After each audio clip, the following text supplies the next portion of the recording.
Okay, this is a quick little tutorial on the exam question that you are looking at on this particular page where you compare the weather in a high pressure anticyclone area, both in summer and winter.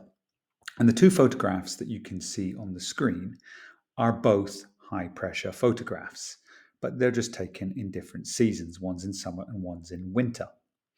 So the idea of comparing is what can you see that is the same and what can you see that is different? And before we look at the similarities and the differences in terms of the experienced weather, let's just think about what is high pressure or an anticyclone. Well, in an area of high pressure, the air is sinking because high up it's cooling and therefore it's coming down. And as it sinks, it brings all the moisture from high in the atmosphere down towards the surface of the Earth. That's quite an important point. We'll pick up on that later on. But that gives us the first similarity.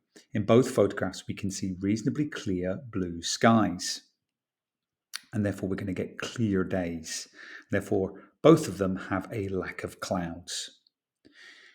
The second similarity is they both would have wind directions traveling in a clockwise direction because it's high pressure, it's an anticyclone. So winds travel in a clockwise direction. And the third similarity is because it's high pressure and the air is traveling away from this area, the winds are going to likely be very light, if there are any winds at all. Now, one slight difference is what you will find on the ground, especially in the morning. Because the air is sinking and the moisture is coming down, in summertime, on our left-hand picture, if you walk around an area, you'll see a lot of dew on the grass, and that's because the moisture is coming out of the air and settling on the grass. And that's what creates the dew.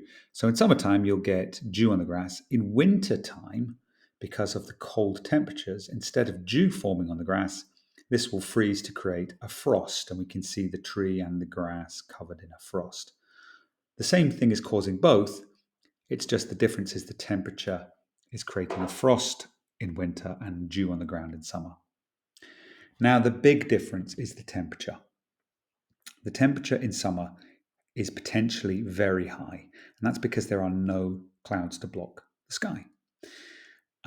However, in nighttime, if the high pressure remains in summertime, then the temperatures do drop because clearly clouds play a role in insulating the Earth, and if there aren't any clouds, then the hot temperatures during the day will give way to cooler temperatures at night. In contrast, in winter, the temperature is going to be very cold during the day. And that's because any heat that builds up just escapes because there aren't any clouds to trap that heat.